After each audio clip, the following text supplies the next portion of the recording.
Pre Samsung sú telefóny s vysúvacou konštrukciou typické.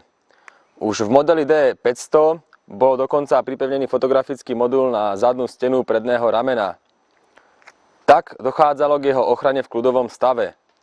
Inak tomu nie je ani v aktuálnom modeli G600. Tento prístroj sa však vyznačuje parametrami fotografického modulu. Na prvý pohľad nenápadnom telefóne sa totiž ukrýva 5 megapixelový fotoaparát so záznamom VGA videí. V dátových prenosoch G600 nevyniká. Je to zábavný fotomobil s podporou GPRS a Edge, napríklad na pripojenie internetového prehliadača či e-mailov. Aj tu je prítomný nový dátový konektor, zdanlivo zhodný s predchádzajúcim.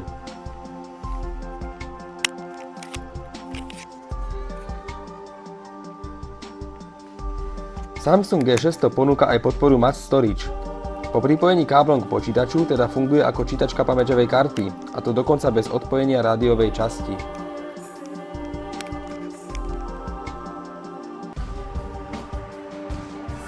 Zatvorením prístroja môže byť aktuálna operácia ukončená a vtedy sa aj zablokuje klávesnica.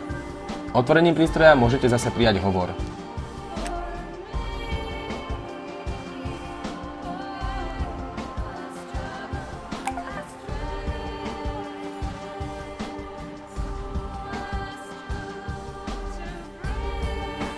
Za hlavnú nevýhodu klávesnice považujem vstup z pohotovostného stavu do internetového prehliadača s tlačením hlavného potvrdzovacieho tlačidla.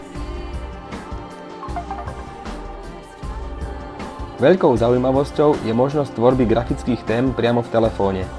VGA displej je pekný, ponúka nové animácie, ale počas slnečných dní som naň vonku takmer vôbec nevidel. Viditeľnosť displeja v exteriéri hodnotím ako základný nedostatok G600.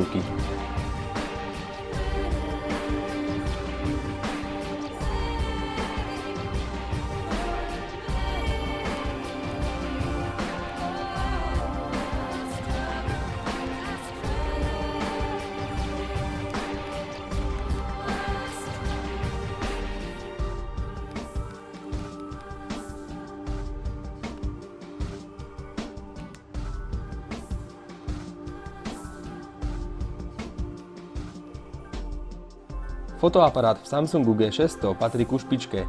K dispozícii sú bohaté možnosti nastavenia a samozrejmosťou sú klávesové skratky. Chýba mi tu už len xenonový blesk a aktívny kryt objektívu, aj keď je jeho ochrana zabezpečená konštrukciou prístroja.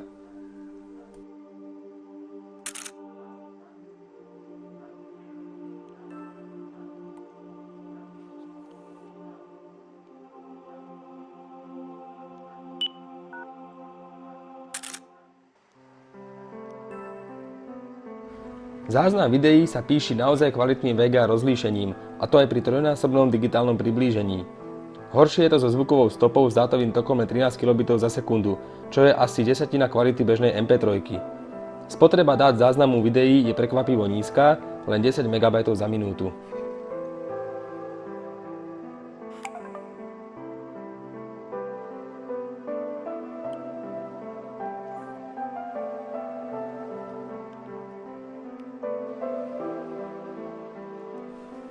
FM rádio v Samsungu G600 dokáže stanice automaticky vyhľadať aj uložiť.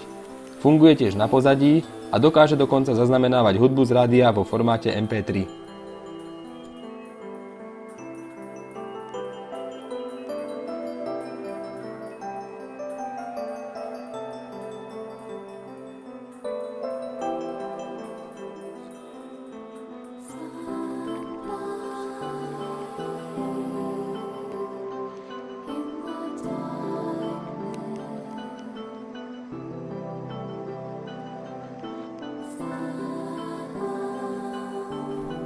Prehrávač hudby v G600 je perfektný, ponúka aj nadštandardné funkcie. V zavretom stave, podobne ako vo vybraných Sony Ericssonoch, môžete regulovať hlasitosť reprodukovanej hudby.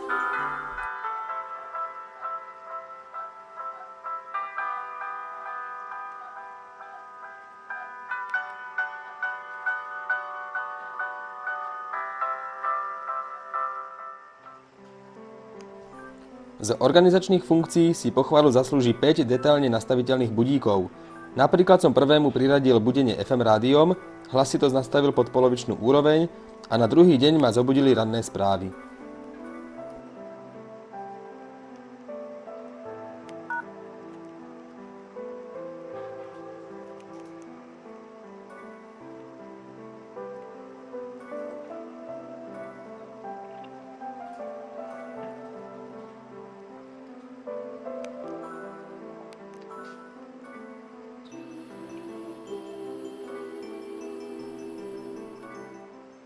G600 sa nevyznačuje žiadnymi dizajnerskými ani technologickými extrémami, napríklad dotykovou klávesnicou.